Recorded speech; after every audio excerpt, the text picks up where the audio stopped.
Hey everyone, let's do the usual. Let's see. Can someone tell me if my sound is good? Like if you guys can hear me right? I have found out watching my other videos that this microphone makes me very high pitched for some reason, but that's okay. I would like to welcome everyone. Gus here from the A8 S8 group. For those who don't know me, we are actually a group of groups nowadays. So it's not only the A8 S8 owners. We're 4 groups. Most of you guys know it. Anyone who doesn't, I can like paste them. But I'm pretty sure most of you are members of all the groups. Today we'll be talking about buying advice on buying A8s and S8s, which I guess most of you already have, but you never know. We thought it was a good thing to talk about. Maybe you already have your S8, A8 and you haven't noticed those things.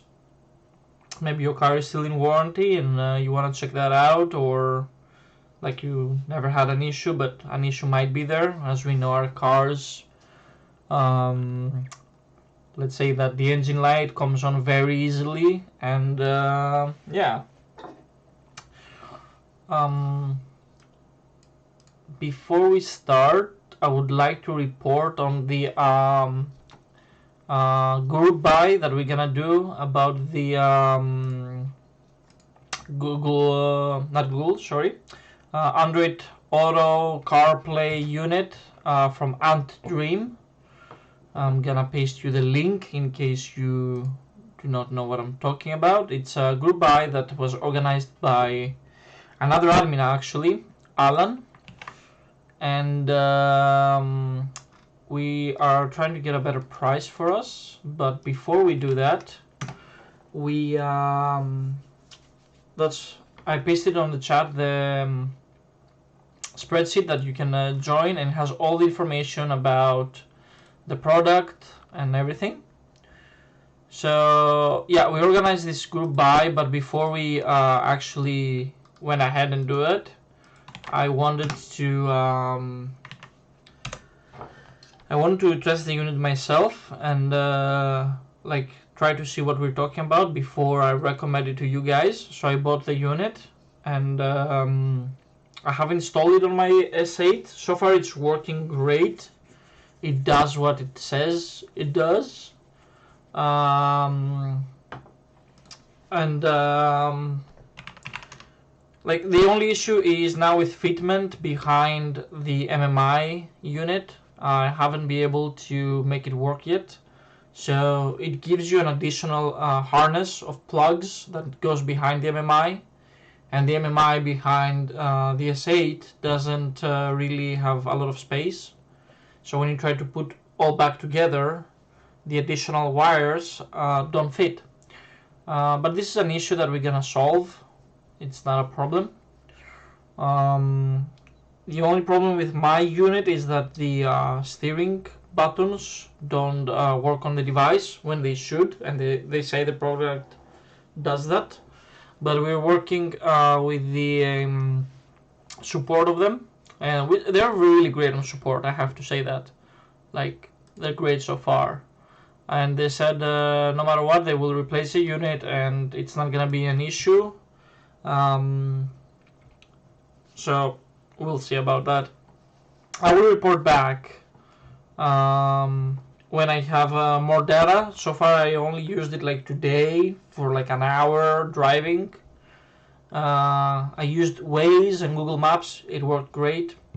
I used the USB and it worked as well. I need to find an iPhone and test the Apple CarPlay. I only have Androids here, but I'll find a device for you guys to test before we move on. The price is about 210 bucks, I think, yeah. So far that's the price they gave me, but I see that more and more people are interested, so maybe we'll get a better price. We'll see about it. Well, fish control, I don't have to say anything about fish control. It already works. We already explained it. So nothing to say about that. What else? Yeah, that's about the CarPlay thing. Nothing else to say about that. We can move on and start discussing about buying advice. Maybe some of you guys have more experience on this with it. I have bought 4 cars so far, so maybe someone like older and with more like dealership experience can budge in as well. You're more than welcome. So I have bought an Audi A8, D2, a D3 and a D4. So I've been like through all of them pretty much. The D2 I only kept it for 4 months, so I don't have like great experience on it. But it was a great car actually. It didn't have any issues or anything going on with it, so I didn't like go into depth. And when I had the D2 I was quite busy, so I couldn't like I don't know, like test it more. But the D3 and the D4 I have more knowledge about. I'm gonna start with like dealership phase, or even better, let's start with like when you are looking for a car, what you should look for, what accessories are very like likable, and yeah. So no matter what you're trying to buy, it's a D3 or a D4 or a D2, what matters on these cars is the equipment. You can see an Audi A8 with full equipment and no equipment, and it's like night and day.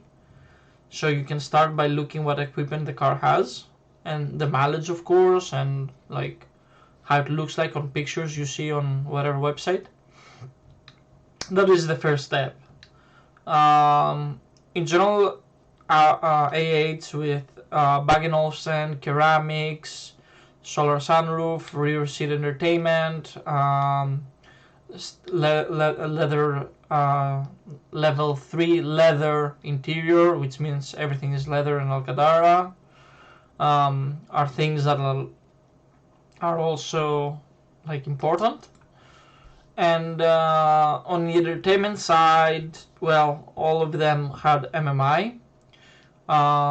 From 2008, if you find a D3 after 2008 is better, it has the 3G MMI and not the 2G, which is a bit of a pain. You also, the ceramics are very good. It's a great option for an S8, maybe for some A8s as well. Both my D3 and my D4 have ceramics, and I'm really happy about them. The ceramic pads, the replacement pads, are a bit expensive, but they make about twice the mileage, so it's the same thing in the end. People are asking how you measure ceramics. Actually, you have to take it out and put it on a scale, and depending on the weight, you can see how good or bad it is. But in general, they make more than 300,000 kilometers. So I find it very very rare that your ceramics, like you buy a car with like medium mileage, maybe low mileage, and the ceramics are not good. So that's the first step. Like when you look for a car, you can look for these extras. Of course, it was a huge list of extras. Like you can find cars with different configurations, different leather colors and patterns on the seats. So you can decide what you like, and then. But for sure, the Bang & Olufsen system on the D3 and the D4 is worth it, especially on a used car, because when you buy it new, it's like crazy expensive. That's like the phase that we're like looking for a car, and like you're scrolling on pages and listings of dealerships. So when you actually go to the dealership, I highly recommend you to have a diagnostics tool with you. The reason you want to do that is because these cars are very easy to diagnose if they have an issue or not by just running a diagnostic tool with them. From my experience, both times I bought the D3 and the D4, the dealership let me diagnose the car and do whatever I wanted with it. In general, they will. I think they will let you like diagnose the car. What you're looking for when you do diagnostics, it might have some errors. Some of them are okay to have. For example, my dashboard has an error that says energy management active. That's normal. It's not a fault. But you should like look for engine fault codes, transmissions fault codes, comfort module codes, like whatever. Like just do a full scan, and whatever you come up with, you can even post it on the groups. I'm sure someone will be active to tell you if it's important or not. Because cars are sitting in the dealerships, maybe the batteries are low, so when you do a full scan, it might like give you 1,000 errors, and that's because the battery is low. Recently my car had a low battery and it came back with 99 errors, 97. So it's normal if you see like a huge amount of errors, it means that you just the battery was low and it was under voltage. So that's normal. Just clear the faults and diagnose again. Also, when you go to the dealership, it's nice to have one of these UV lights that you can see the paint, or a paint measurement tool. So if the car is crashed or have been in an accident, you can measure the paint all around the car and see that the panels are all about 100 millimeters, and the hood on the S8 at least is about 300, at least on my car.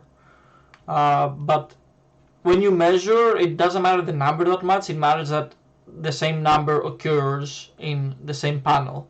So you'll know that it's from Audi if like you measure the hood and it's like 300, 290, 280, 330, that's normal deviation. Maybe the tool is not that accurate, but it's normal to have a bit of deviation. But you will know that it's not repainted. So you really wanna like check the paint work. Also open the hood and see where it has see where on the body it has the screws on the panels. If it's a bit rusty, or if they look that they have been disassembled before, you can tell because the paint is a bit broken around it. So you can like check that out to see if the panel has ever been removed. It doesn't mean that it's a crashed car, or maybe it did have a bump or something and they replaced the whole panel, which is okay. It doesn't mean that the car is useless. It's just like stuff happens. Also, you might find cars that are repainted and they were repainted only because the previous owner did not like the color, or one of the previous owners just painted it because they didn't like the color.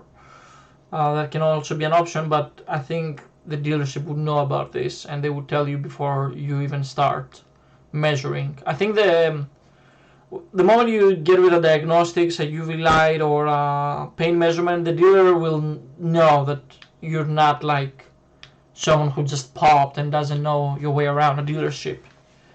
When I bought my car, we did a test drive. I diagnosed before and after. I did a test drive for about like 30 minutes around the blocks and stuff. When you get to the test drive,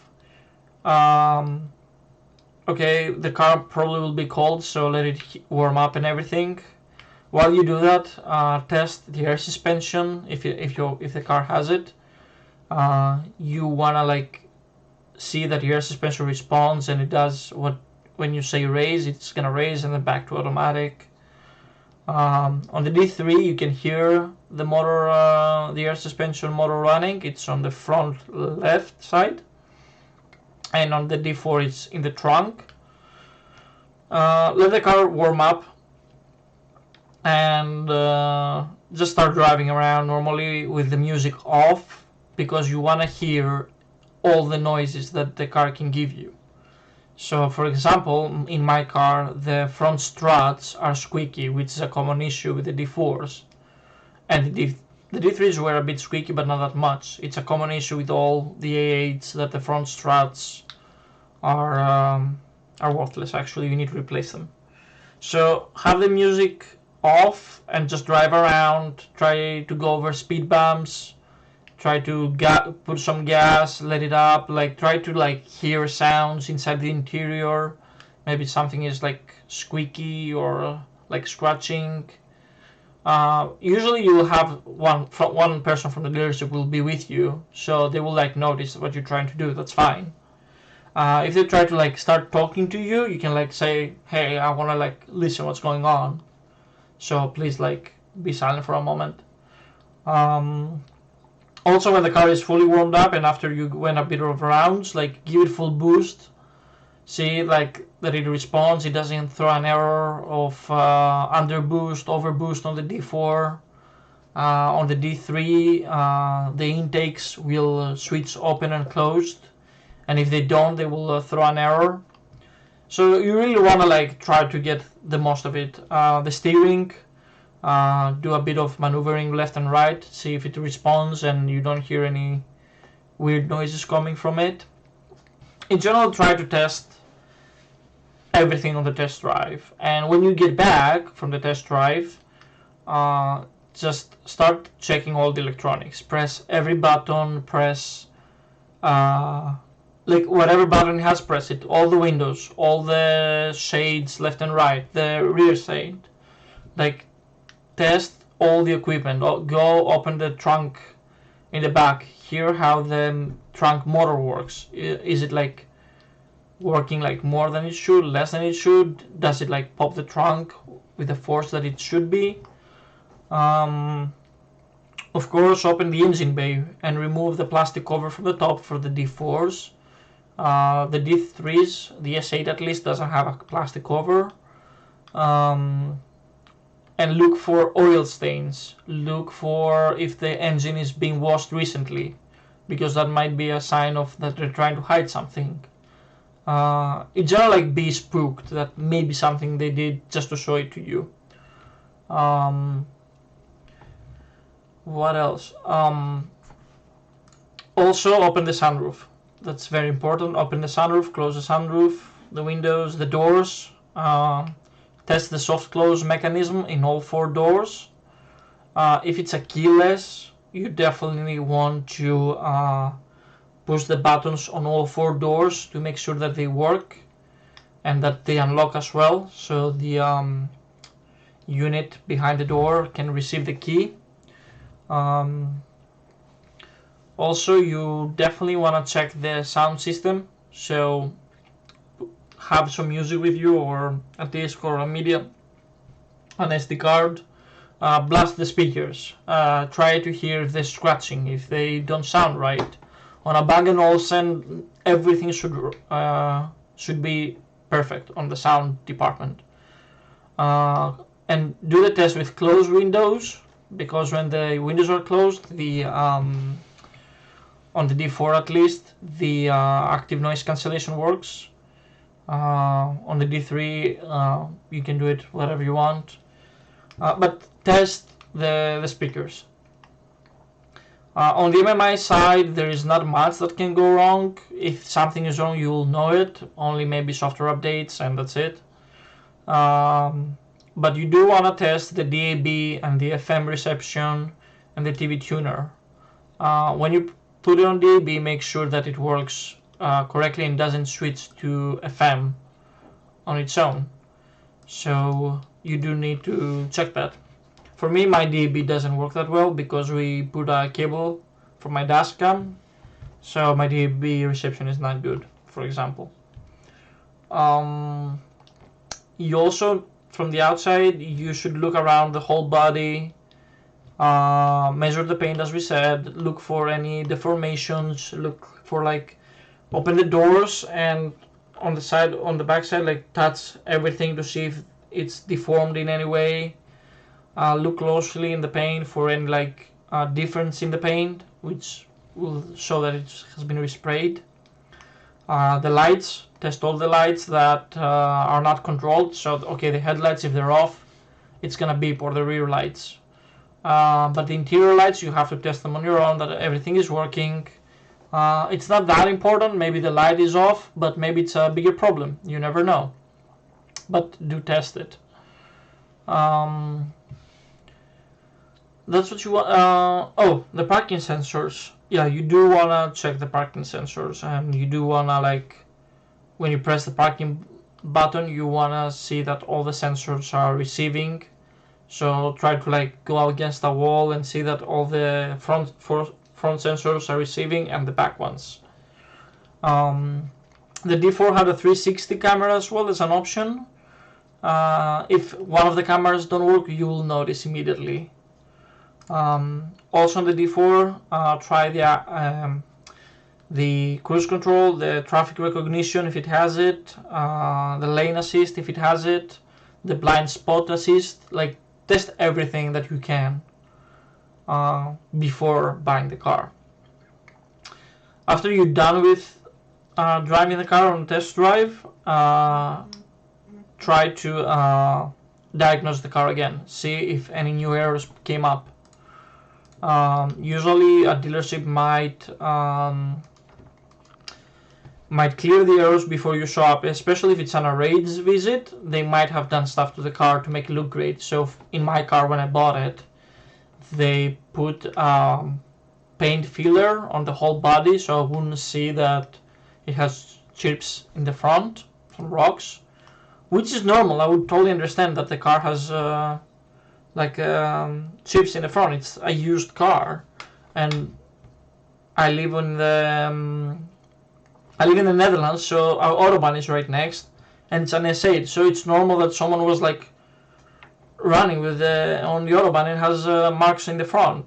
But they decided to do that, and then we washed the car with my detailer, and like we saw the oil coming down from the filler, and we saw the marks. But if it's a pre-arranged visit, just try to be more like spooky about it.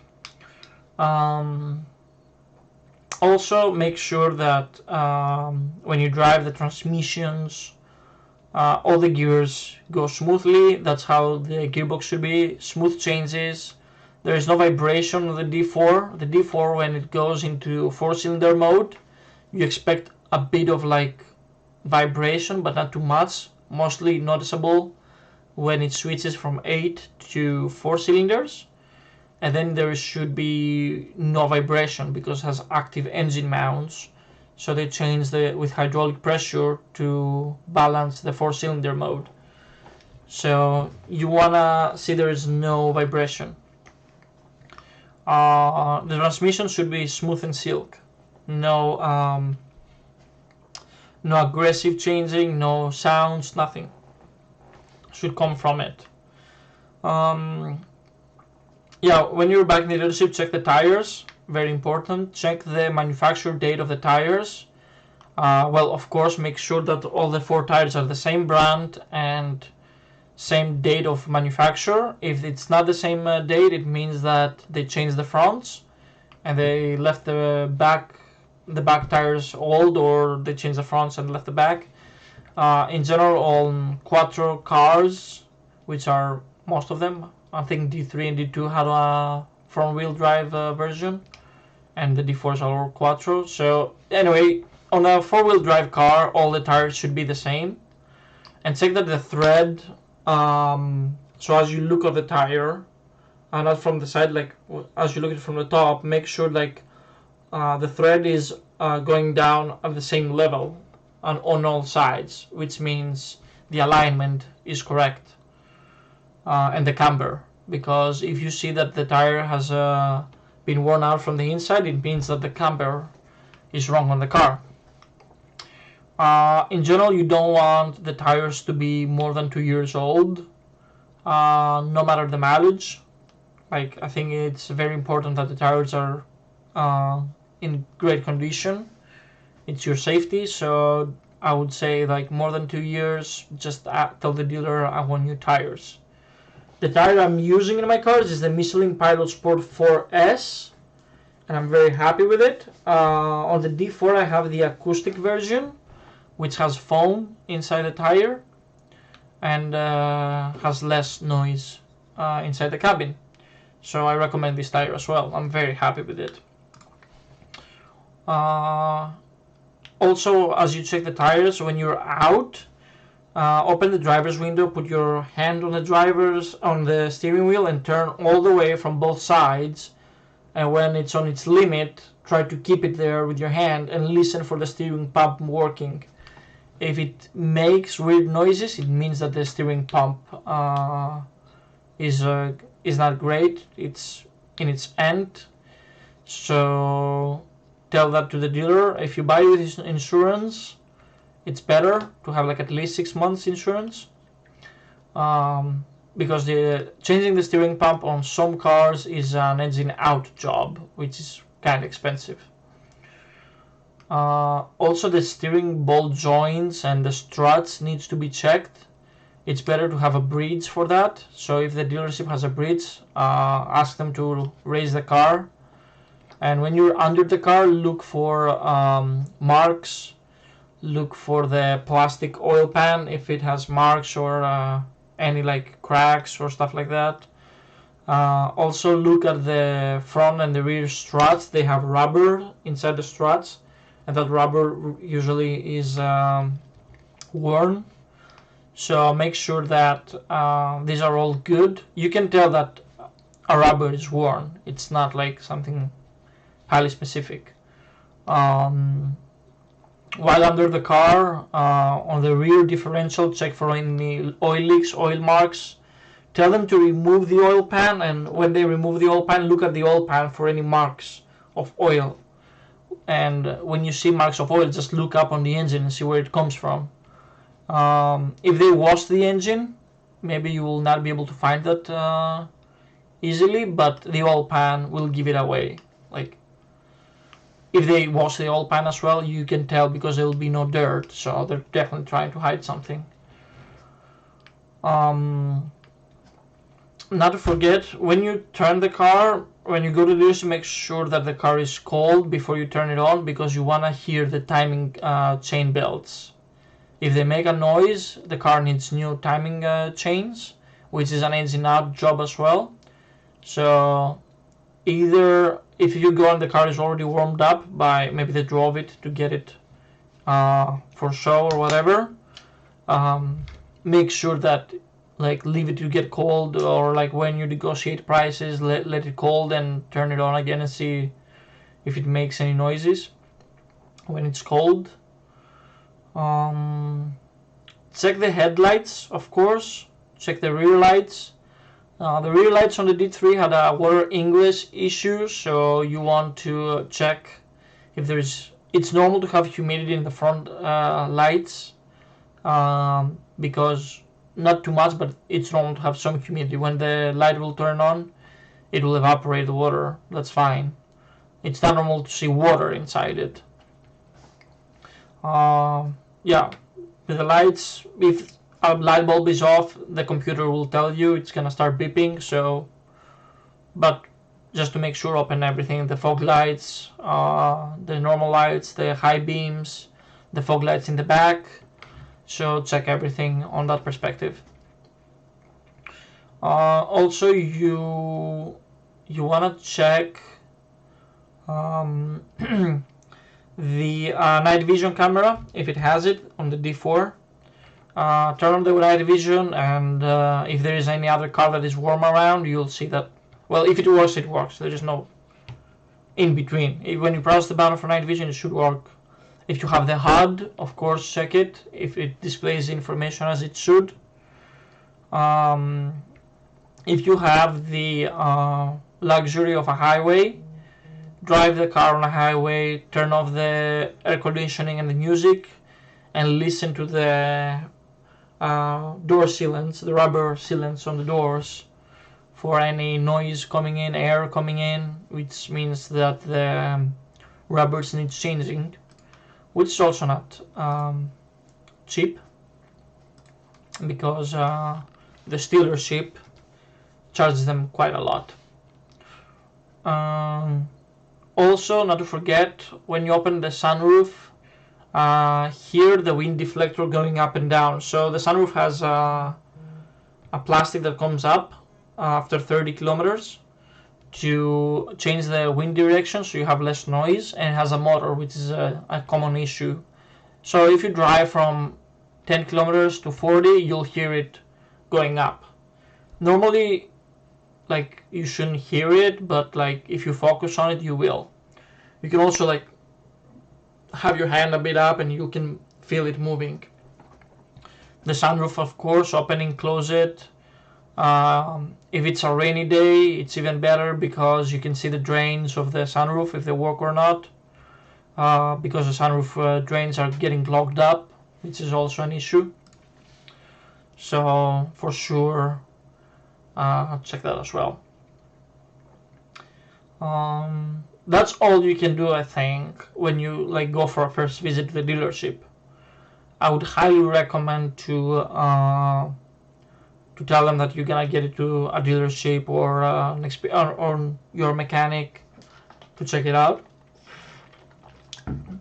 And I think they will, most of the times they agree to that. Like that's, I think, I don't know what's your experiences, but I think they would agree that you want to check the car.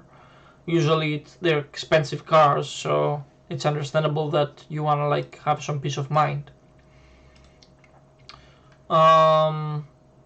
Now, if you do go to a mechanic and check stuff there, the mechanic knows what to look for. He will diagnose as well. He will try to move the wheels. Maybe he'll try to see how the alignment is. He knows what to look for and where to look for on these cars. You do want to tell them though, because usually they forget, to check if the car has ever been flushed. Because if it has been flushed, it means it was a tuned car, which is not a bad thing, but maybe it's not what you want. And maybe you can use that as a negotiation point that, hey, you give me a car that it's being tuned, or someone changed something on the ECU. If Audi has done it for whatever reason, which can happen, they will have a record of it, and they will tell you it's okay that it shows that it has been flushed, because we were the ones that flushed it for XY reason. If it's a DSG, no, we don't have DSGs, that's S6 and S7, sorry. But for the ZF, you should ask and check if the gearbox has ever been serviced. And by that I mean the ZF gearbox needs an oil change and a filter change after 100,000 kilometers about. Audi says it's lifetime, which is not true. But my previous S8 had 180,000 kilometers and they didn't change it. It was working perfectly. I changed them just to have an ease of mind. On the D4, they never changed it and it had 130 when I bought it. So it was one of the first things that I did. I changed the oil on the gearbox. It's like it's like $500, give and take. And you better do it just to protect your gearbox. When you do that, you need to do it with only ZF parts and ZF oil. So don't put anything else in it. The differentials as well need an oil change on the D4, especially the back one, because it's a sport differential, so it has a clutch. Also good to change, it's not that expensive. In general, if you buy the car, you do want to change engine air filter, cabin air filter, engine oil, spark plugs, and maybe you could flush the brake fluids. That would be okay as well. In general, like with my cars, I also flush the steering fluid.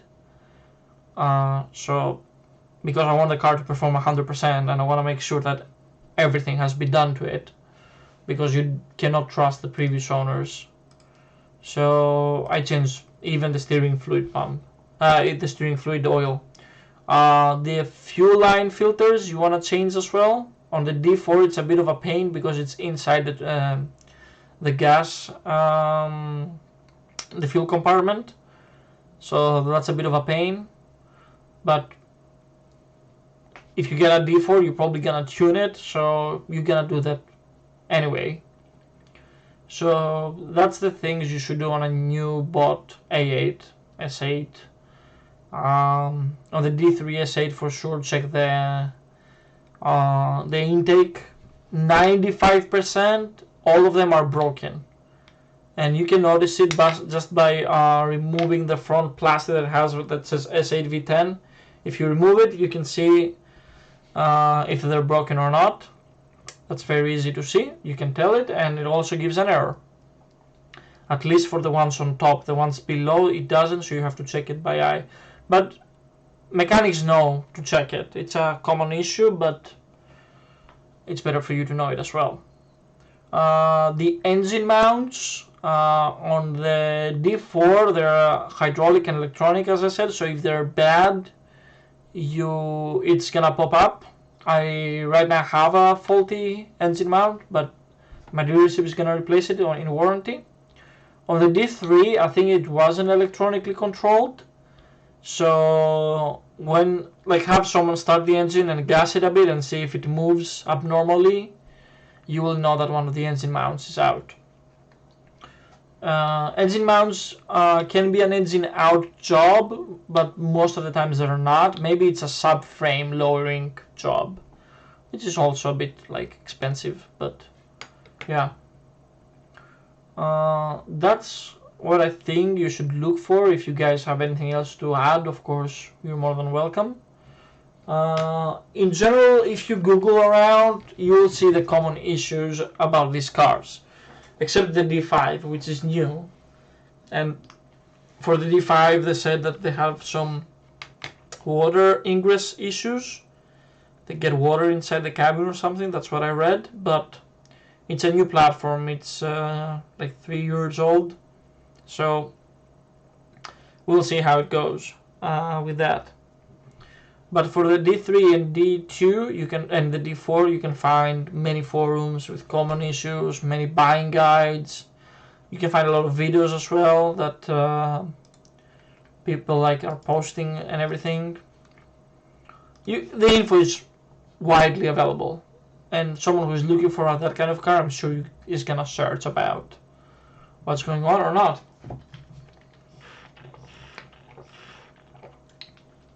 Yes, the seals on the turbos. I do have this issue as well. One of my turbo lines popped some oil, and I saw it on my turbo. Yeah, you do need to check them. So on the D4, if you remove the plastic cap, the turbos are on top.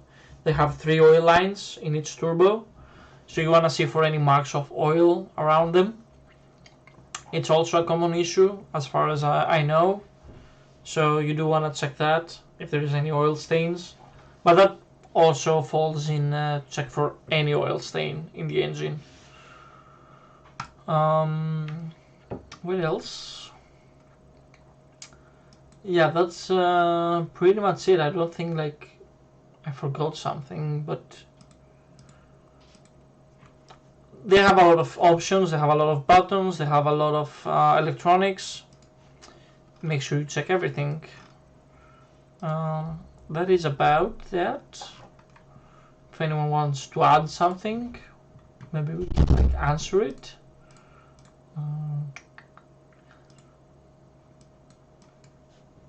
Nope, no one I see. We're not that many because most people have an A8 S8 already, so I don't think there are many people will be watching this. About diagnostics, I recommend OBD11 or VCDS. That's the ones I use. OBD11 is cheaper and it will do the job that you want.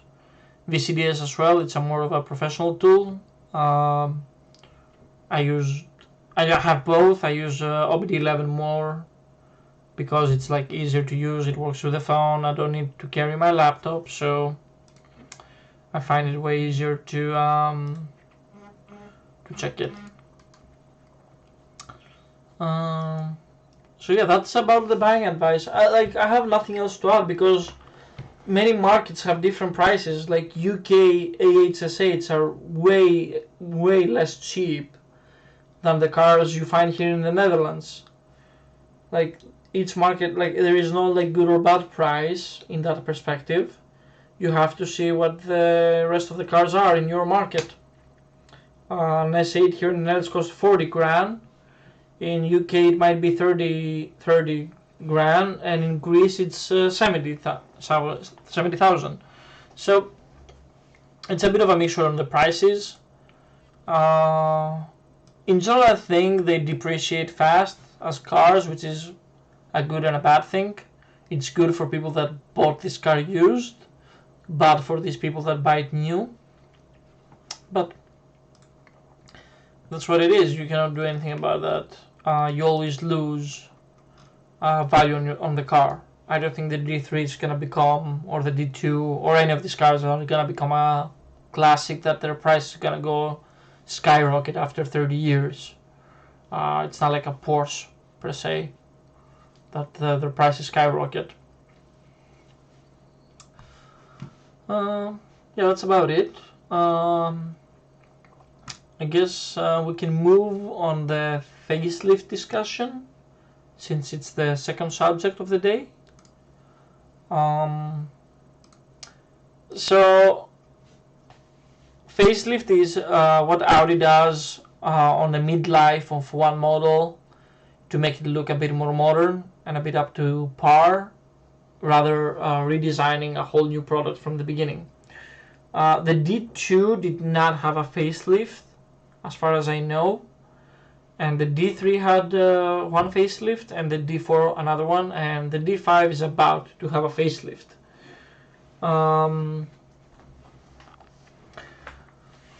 Apologies, Ben is asking something. I went to my dealership, not Audi. I went to the guys that I always go for my cars, and they work only with Audis, and they know what they're doing. It's not a hard job to change the oil. Like, even if you go to the dealership, they will not charge you too much, I think. But if you don't have a garage that you trust enough, then for sure go to the dealership for the gearbox oil change. Yeah, back to the facelifts now. So the D2 when it came out, it just it never had a facelift. I think they changed a bit of the equipment, and like maybe the headlight changed. It had like 2 or 3 types of headlights. So on the D2 there's not much you can talk about like differences on facelifts. For sure it's like one of the most iconic cars that Audi made, if you ask me. Like if someone says A8, S8, the D2 is what comes to mind. And also the R8, for example, is also a very how you call it? It's a very like recognizable model.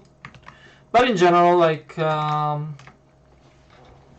D2 didn't have any facelifts, and it did its life cycle. We can find. I think it's better if I show you guys at the same time, and we can scroll it together by doing this. There we go. I hope everybody gets. Let me move me around. Let me put it back down. So yeah, the first generation started on 94 with the D2. And yeah, you can find everything on Wikipedia. We don't have to walk through that. There's nothing to add or whatever else for that. I see that the headlight changed. Yep. See, different headlights. So they had a bit of a change. The S8, of course. And yeah, moving on to the D3, that's where we had changes. The D3, I think it was the model that had a lot of changes because the looks were getting old. So when it first came out, it looked like this. And you'll notice the bumper that is in the middle. I don't know if you can see. Yeah, you can see my mouse. Which on the facelift, it changed to a full grille. And of course, the headlight arrange changed and the backlights. And also the spotlights changed. Furthermore, the mirrors changed. And on the side, the blinker also changed throughout its course. Let me go back. There we go. In general, the D3 had changes also in the interior, as I said, from the MMI 2G to the MMI 3G. That happened about 2008 for the MMI, although the facelift happened around 2006. So in 2006, they changed the looks to that, which has the whole grille in front. There is no separation in the middle. They also changed the dash to a full screen one. Headlight arrangement and the fog lights changed as well. Let me close this. I need to see if we can get an interior image. Yep, there's the facelift 2007. Let me see.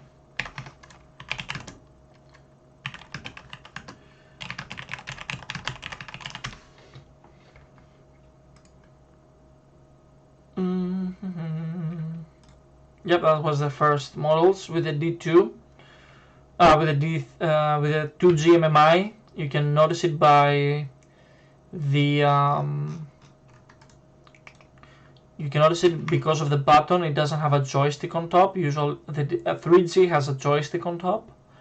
They also have the fingerprint scanner, which did not work that well for them because the technology was quite new back then, so it wouldn't recognize the finger.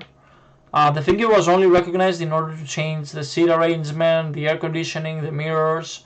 It has nothing to do with the start of the car, which is also something that people say, but that's not it. And then the facelift interior. Yep, here you can see the difference on the nose, how they changed. Interior. So here it's not noticeable, but I need to find one with a 3G. No, that's a 2G. It's quite difficult to find the correct picture for those.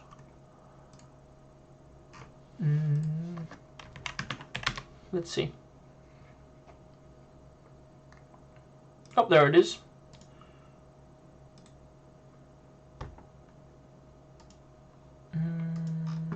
MMI generations. But where was the picture that I saw the joystick? Was it this one? Nope, that's not it. Anyway, you'll notice that it has a joystick in the middle. There it is. That means it's a 3G unit. This is a picture from the A6 actually. It's not an A8. But you'll notice that it's a facelift and with a 3G unit by having a joystick in the middle. It's a question that we get a lot.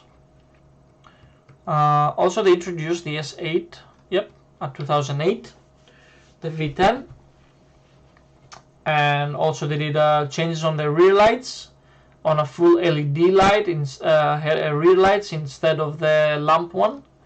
So they did changes on the back as well.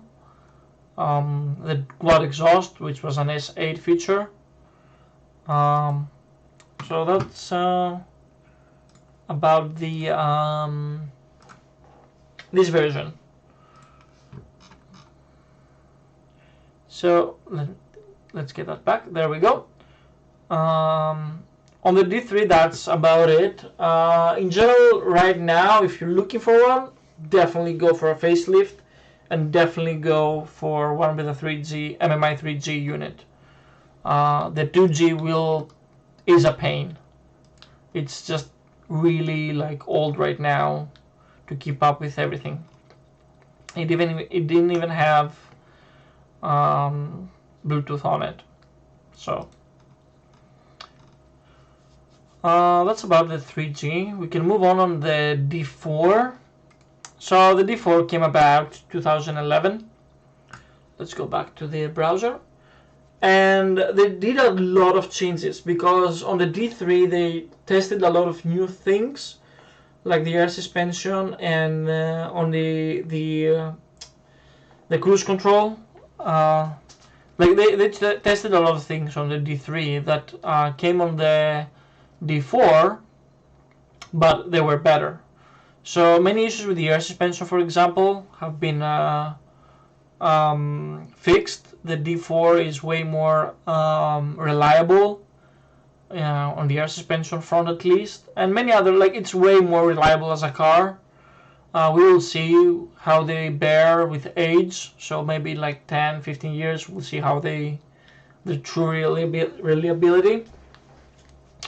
They also dropped the V10 engine on the S8 and they went for the V8 twin turbo engine, which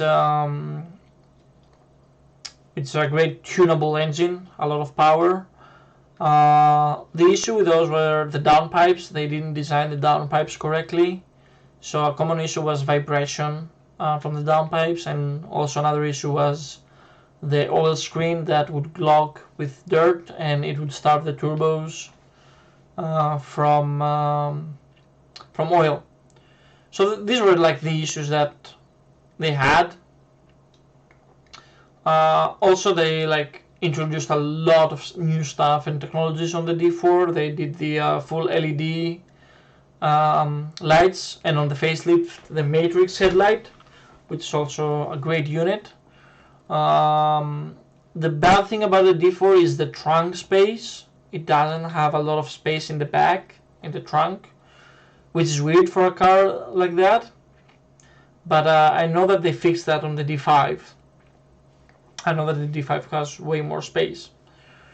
Of course, like, they changed a lot of stuff in the interior, more modern design, I guess.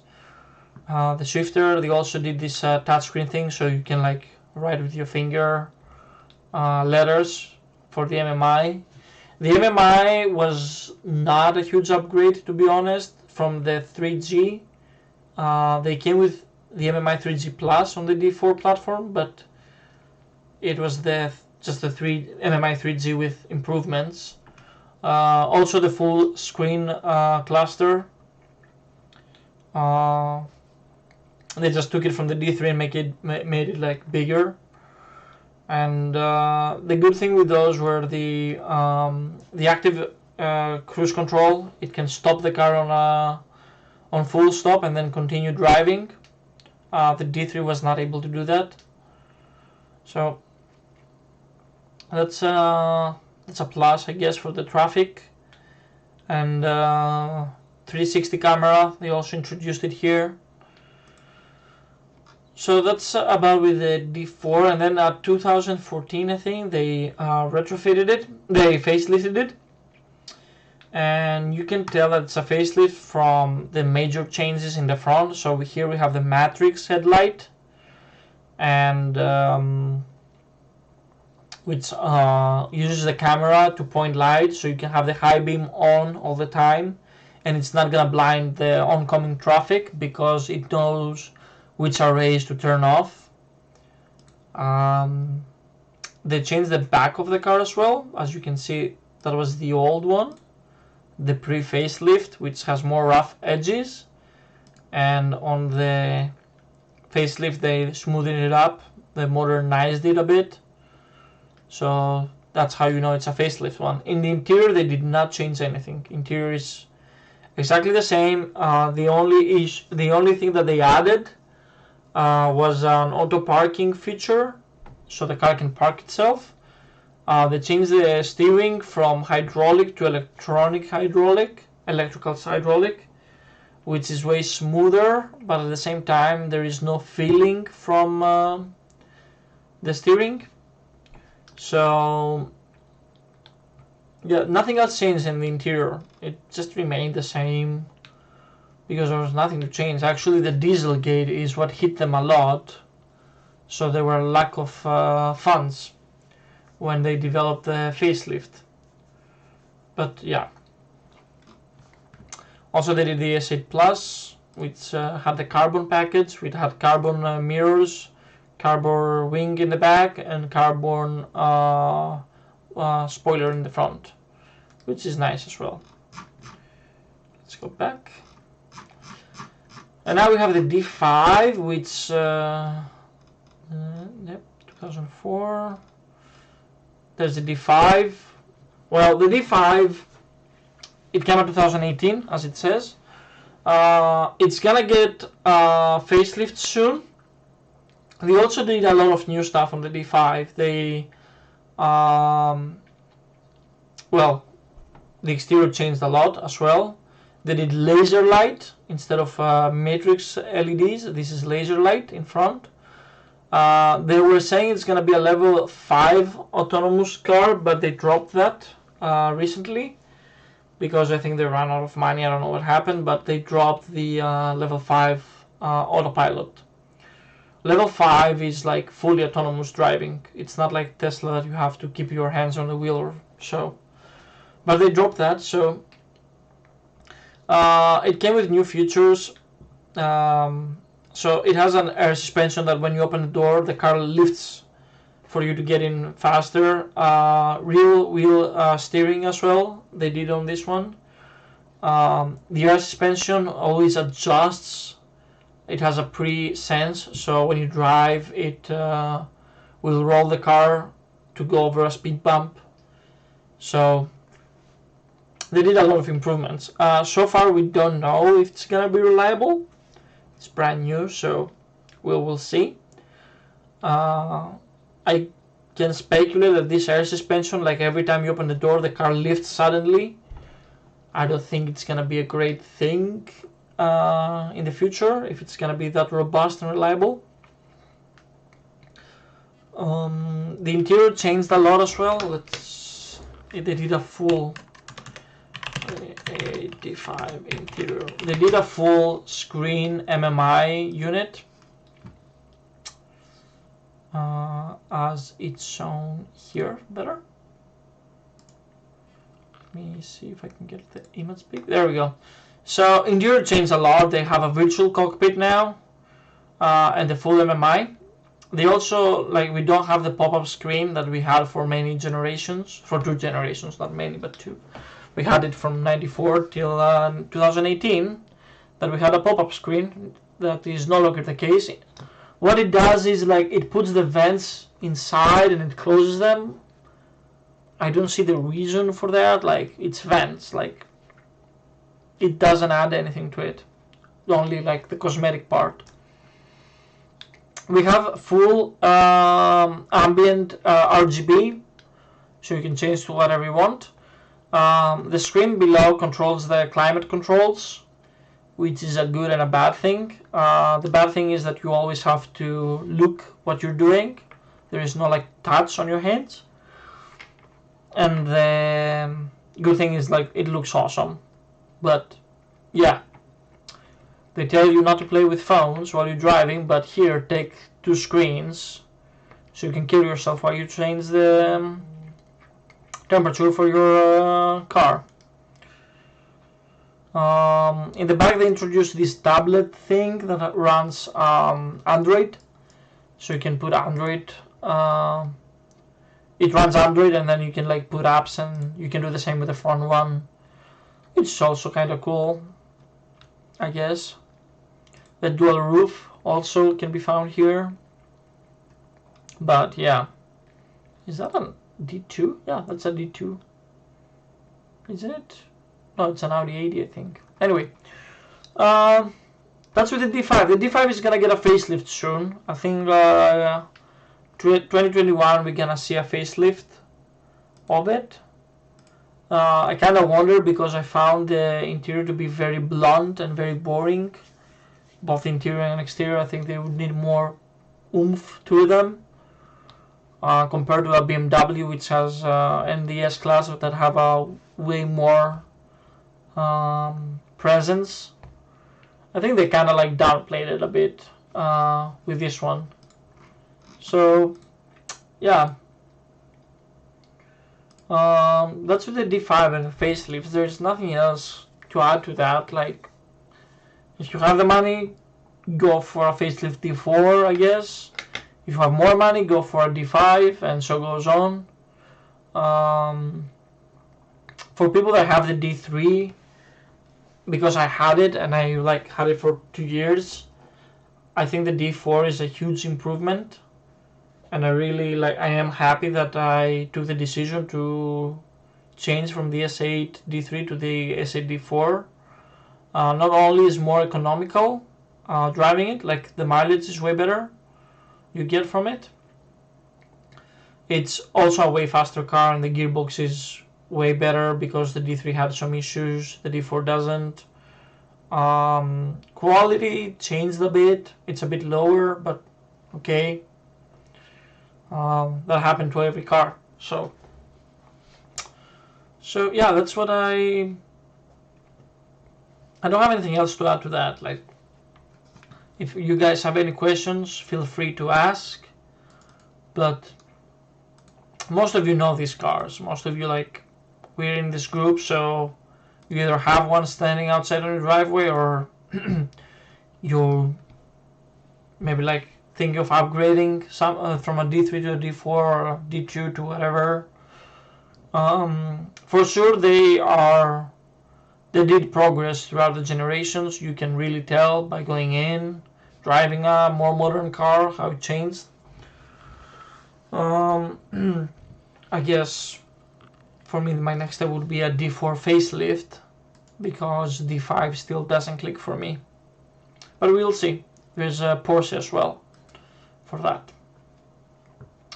I see no one else asks anything, so I guess we can close. Yeah, today's episode was a bit like it's informative if you're trying to buy one or if you don't know the differences, but most of you have this car, so I find it reasonable that there are not many questions about them. So yeah, that's it for me, I guess, for today. I'll see you guys probably next Sunday as well. If you have any recommendations of what we should talk about, would love to hear that. So yeah, that's all, and I'll keep you updated about the CarPlay thing for those who are into this. And yeah, I think within the week we can start ordering. If you guys need anything, you can like hit me in the groups. Just post somewhere, and I'm sure someone will reply, or even me. I think the community that we have is really great, so the questions are being answered more or less. Thank you guys for being here. I see the chat. Yeah, I'll see you around, and until next Sunday we'll do another live. We'll see. Later, guys.